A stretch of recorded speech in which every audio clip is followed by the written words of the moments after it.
embrace it, or are you going to fall out? And who are you? I am Scott. My name is Scott Berenswag. I work with, as part of a contributor to Morpheus, and we are also in the decentralized AI space. And all steam ahead. We are building out as much of an infrastructure as we can in pretty much every aspect as we can. And we've contributed. Awesome. And this is the best part of Morpheus. I get to meet all sorts of contributors all over the place. This is the most fun I've ever had, but it is, it's also the most important work I've ever done. Decentralized AI couldn't be more important because a centralized AI world would just be horrible. So that's what keeps me going. Then Hollywood would be right, wouldn't it? Yes, exactly. Can't have it. And my name is Player One Taco, affectionately known as just Taco. I am from Manifest AI. We are also a contributor to Morpheus, the Wire ecosystem 6079. We are powering the decentralized infrastructure side. We're building out a decentralized AWS. My main job is I power our index fund, which we partner with up-and-coming AI and Web3 companies, burn them into an asset-backed index fund. So I try to bring the best rising tide raises all ships type of situation. Now, one of the things that we've had over the last couple of days is a lot of different things being released by OpenAI. Over the last month, so you have a wide window, what's the scariest thing you've seen in centralized AI, and why is that important? I went first. Fair enough. The more it starts to look like Microsoft, the more scared I get. It is going to be an issue where I'm assuming there's just going to be, do you want to add a driver? This driver's out of date, because it is a recycle of how the old Windows system was rolled out. And that was horrible. I still have flashbacks to old NT days, and I don't want to do it again. So every time I see them do something, I go, oh yeah, that's Microsoft. So if you want to live in that world again and go through that learning curve of just chewing glass, that is the AI for you. Restart now. Yeah, exactly. Exactly right. The scariest thing is people don't realize that AI is already part of their lives, okay? And it goes back to how if you put a frog into hot water, it'll jump out, yeah? We're the frog and the water's getting warmer and warmer, and most people don't realize it, okay?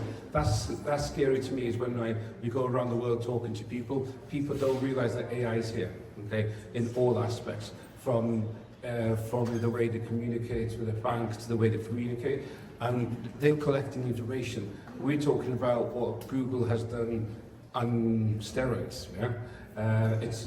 It's scary because people don't realize it. So this is where decentralization is so key, because freedom of speech is a rare thing, because people don't consume information like they used to. They consume it from AI, and that's the part. Especially during this election in America, it's been quite scary to see how AI has affected people. Yeah.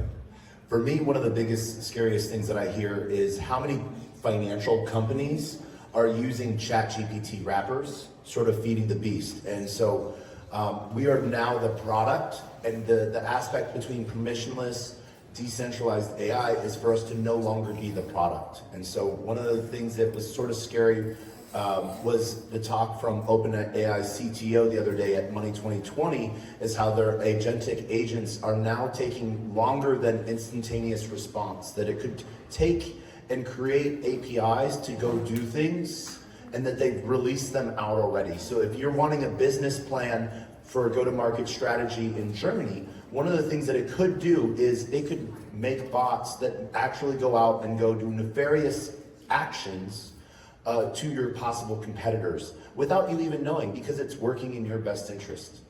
So one of the good things we're seeing now is the rise of AI agents. So now that we talked about the doom and the gloom, what's something awesome that you guys are seeing coming out? There's always three sides to everything. Yeah? It's like there's the good side, the bad side, and the opportunity. Okay, so I'm a finance person. Okay, I'm not sure about the technology side of things, but I understand. Okay, there's an opportunity here, and this is what I focus on. The AI agents. Okay, we've invested into companies where they can do cold calling. Okay, and they're able to communicate. Okay, I'm going to say this. I promised the guys I wouldn't, but hey ho. I live in Japan, so I'm used to weird stuff. But we invested into a company via AI girlfriends. Okay, that has become such a huge part. There's about 30,000 people on this platform, and it's just getting quite scary how realistic it is. But then you've got the other side is when somebody thought they were talking to Dragon Lady from Game of Thrones and then committed suicide. It's that stuff is scary. So I think there needs to be some kind of regulation about it. But the opportunity it gives is staggering. For me, I'm a dyslexic, but using AI to do the writing and stuff for me, or write what I want, and telling it, this is my personality, this is my Instagram feed, I'm dyslexic, please write it rewrite what I've just given you, and it's able to do so. And I've been able to write a book with my co-founders on AI and the future of it. So that is the sort of really exciting thing from my part. The possibilities there is we just have to embrace it and embed it into business. From a business point of view, and that's why I keep on saying threesomes are the way forward, where you have to integrate it from the physical, digital, AI. It is the future. If you embrace it, great. If you're in any kind of business or social media, you use it. It's the scary, and that's the part. So one of the things, and I'm making you go last this time. So one of the really cool things that I've sort of seen, and I'm going to take your threesome and turn it into a foursome. Code, compute, capital, and community being the 4 C's that are sort of needing a big growth side of things. And one of the things that we've seen in Morpheus and in Manifest is the compute side of things is now getting pushed forward to another step. We'll let Scott talk more on that, but the community side is one of the biggest growing aspects where people, like Tony was saying, you're using it whether you know it or not in every way, shape, or form, whether you're ordering from McDonald's or putting an order in through Starbucks, or you're writing code. Even if you're now trying to build a lot of these different agents, programs, or anything else like that, you are basically teaching it how to do your job. One of our really awesome, amazing partners, Eric wasn't able to make it for this trip, but is Venice AI. Also powered on the back end via Morpheus, Manifest, Wire, 6079, and that whole Institute of AI that was shown earlier by Ken. Venice is 100% private and permissionless, uncensored AI. All data is stored on your browser or your local host. One of the really cool things about it is you don't have to pay for it. There's a huge, it is as well as ChatGPT 3.5 for the free version. This is something that is 100% anonymous, and so you can get rid of those guardrails that are not necessarily working to keep you safe, but direct you in the direction that someone else wants you to be in, rather than, free thought. Couldn't have put it better. The opportunity, to answer your question earlier, is that we have all stepped into a time machine, and it is 1996 again. If we take the word website and replace it with agent, there is no difference whatsoever.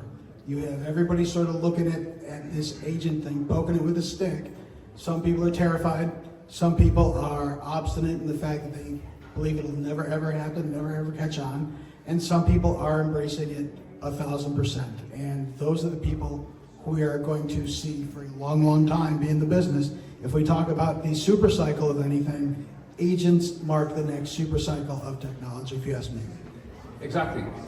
The website, the history doesn't repeat itself, it mirrors itself. And the reason for that is because it's human beings, it's in our nature.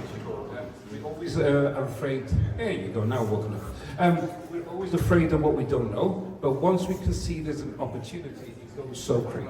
If you look at how the website, if you look at the website, how it went, if you look at crypto, it's going the same thing. AI is doing the same thing, and that is exciting. So from our point of view, we see the community that we have, they focus on the decentralization. But that's where we're focusing so much on the infrastructure, because that is needed to allow people to do the decentralization, like Morpheus and like yourself. The thing is, this is what the future is, because it's so easy for Amazon or somebody just to switch you off because they don't like tells you what you are. The thing is, those people that are, the big corporations don't like is because it's a competition to them. It's like taxi drivers don't like Uber. Okay, the thing is, Airbnb doesn't like hotels, or hotels doesn't like Airbnb. The thing is, now they say, okay, I can work together with this person, and it's a middle ground. That's the opportunity, and this is where we are. We have to see the opportunity. It's one of the things that the big corporations now forget about is they were the disruptors. The disruptors can be disrupted, and that's one of the biggest things that they're fighting against right now, because they've gotten themselves so entrenched in owning your data. Right now, companies are spending over $80,000 a year to sell you a $600 item. Now, what if you owned your data in some way, shape, or form to where that was a little bit more tokenized, to where instead of them spending $50,000 to sell you one item, you got a little bit of that piece of that pie because your data is being used to shape the future of their go-to-market strategy. That's one of the biggest things within the tokenization of data that AI is really helping out. One of our awesome partners that we all work with is Sapien. Sapien AI has really worked to gamify at the base layer unstructured data that hasn't been identified by AI yet. And so one of the biggest things that's done in the Philippines are warehouses upon warehouses of people packed in front of computers labeling what items are. You're doing the same thing. When you're doing CAPTCHA, you're teaching a robot what they say is a motorcycle, but really a moped is.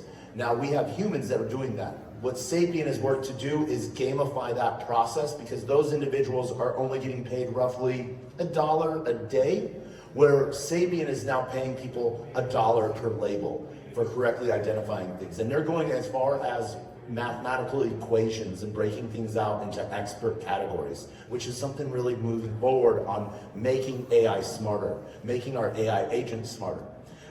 It is. It's like, it goes back to you are what you consume, okay? And that doesn't matter from a human being or an AI agent. It's what the information we put into it, it depends on what we get out of it. And that's the part that we have to focus on. The information we put in has to be correct, or else we're going to get garbage coming out. Garbage in, garbage out. So, Scott, what is one of the really cool things? There's two things going on, and we can talk about Morpheus all day. I want to leave that in your hands. What is one of the really cool things coming out in Morpheus that's being worked on? Can I say that three-letter word? NFA. The NFA is the non-fungible standard, and in combination with the node and marketplace that's going live on the 18th of next month, the ability to create a standalone agent that has tools, agency for lack of a better term, and the ability to conduct business based on inference is going to be something that we think is sort of a stem cell for companies to use to adopt AI into whatever they're going to be doing it with. So if you understand the concept of how an NFT works, you take an agent and you put the agent inside the NFT, you create a paradigm where you have a lot of business that can be done, a lot of functionality and a lot of IP that can be run through something that has human-esque intent behind it. So it's going to be a lot of fun. And to abstract that a little bit, what it is Morpheus is like Hugging Face. You can upload agents to Hugging Face and they can live rent-free on storage and do whatever. You as a creator will never see a dime from that. You might make the best face-switching, image-generating app. So you will look like you, but you have like Scott Page's face. Oh, was someone talking about you? But then if you were to upload that same agent into the Morpheus ecosystem, AKA marketplace, every time that is used, because you created that, you get that a little piece of that royalty. And so this is one of those things to where creators, devs need to be fed. Your network is your net worth. Yeah? So the thing is that is so important in what we're doing, and we're seeing it so much with our community and stuff like that. But also, the thing is, you have to share the pie, okay? The thing is, with the big corporations, and it's a lot of resentment because people see Elon Musk going to be 250 billion. You see Michael Zuckerberg being worth 100 billion. People are like, but they got it off me kind of thing. Yeah. The thing is, by doing something like that, you're going into a very, very dangerous place where the people that don't have, and the people have, and that is where you get a lot of pain. So I believe in what you just said, that you have to share the pie. Everybody needs to enjoy, everybody needs to understand, and as you said, rising tides rises all ships. Yeah. Now with that, since we're talking about the good, Tony, what is something amazing about what you guys are doing that you want everyone to know that's like that, not even that 8-second like shining light, like just look at me. Yes, I was right on the 8 seconds. I wish it could last that long, pal.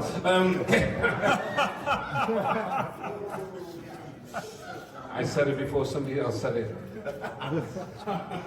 The thing is, okay, Data ownership. just own it. The thing is, okay, is the ability to have the best and give it to decentralization is what we do. So working with the H200, giving it to the decentralized community and making money with it, our community is supporting it and growing and seeing the opportunity. That's the thing, is basically bringing the opportunities that the big companies have to the decentralized, because this is where the opportunity and the next Microsoft or the next Amazon's going to be. And I know, as I said, decentralization of those names, I'm going to get crucified, but you know what I mean, okay? And that was 15 seconds. Thank you very much. Scott, what about you? What about Morpheus? Insofar as what Shining light. Shining light. shining light is compute. The ability to birth into the universe a new type of compute that works on intent is just incredible. The interaction that we are all going to have with silicon-based anything is going to change. Be very careful with that. Yes, exactly right. Yeah, that's right. Is going to be incredibly different because everything now will have a conversation with it. This microphone will have a conversation, the lights, everything. And what does that world look like? Well, again, we look back to the pre-internet days, and we see how the internet, a network, solved that. We now see how this technology is going to solve something using blockchain. AI is the first solution that incorporates the promise of blockchain, and it couldn't be better. The symbiosis between what has to happen on an AI side to create inference compute and what has to be a common truth is perfect for blockchain. We don't have to worry about all of this nonsense that can be unleashed if there is a source of truth. That is shining light. I like both. My shining light right now is, as of this morning, after our latest token deal for our index fund, we have roughly 180 projects in our ecosystem that we've done token swaps with, bringing our index fund to roughly a $385 million valuation. Give it a shot. It's one of those things to where 19 months ago it was zero. But we've seen how we've all come, and as AI continues to advance, it is advancing faster than Moore's Law. It is, but the thing is, you still need the human aspect, yeah? The thing is, as you said, 18 months ago, it's the same, we look at it, yeah? 230 days ago, we were nothing, yeah? But the thing is, as all the stuff like that, it happened because individuals took the initiative and actually delivered, and we're all moving together. Okay? From you funds, okay, you for us providing the picks and shovels. The thing is, this is the community. Okay? The AI agent is nothing without the human to give it birth. Yeah? True. So that's the part. That's the whole thing. Is the whole the merger of AI, digital AI and physical. That is the future, and we have to embrace it, or we can become irrelevant. Exactly. We're gonna have to wrap this up now because we're running up on the end of the day. I want to do a call to action for each person. So mine's going to be a little bit more physical and going to require some crowd interaction. But Tony, what is your call to action for everyone here today? Great question. If you have an idea, AI can help. Okay? If you're in any kind of business, okay, you can integrate AI into it. If you want to look at it or embrace it, feel free to reach out.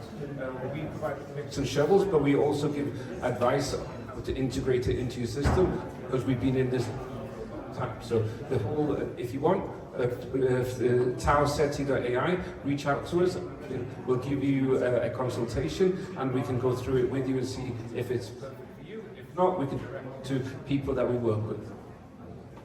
Scott, call to action from you.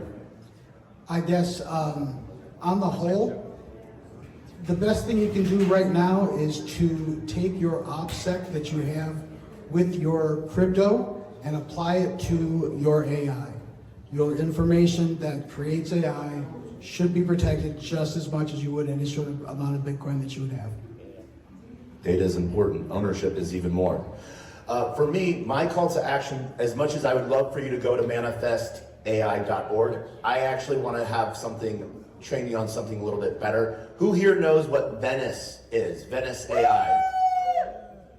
Someone really knows. For those of you that don't, I would love for you to pull out your phone right now, open up a web browser and go to venice.ai. If you want to, you can do /token if you're really that degenic like I am. And I would love for you to ask it a question. I would love for you to ask it an image. And then I would love for you to hit that big red delete everything button so you can learn what owning your data is truly like and taking action on deleting it. That is one of the hardest things that we choose not to do. Is we are like, I don't want to delete my history because I really like this thing that it might make my life easier. But I would love for you to try out what the ownership of deleting your information is like. And I want to thank everyone from Michael Turpin, Joyce Chow, everyone at Tokenize and everyone here today for being here today. Thank you. Cheers, guys. Thank you very much.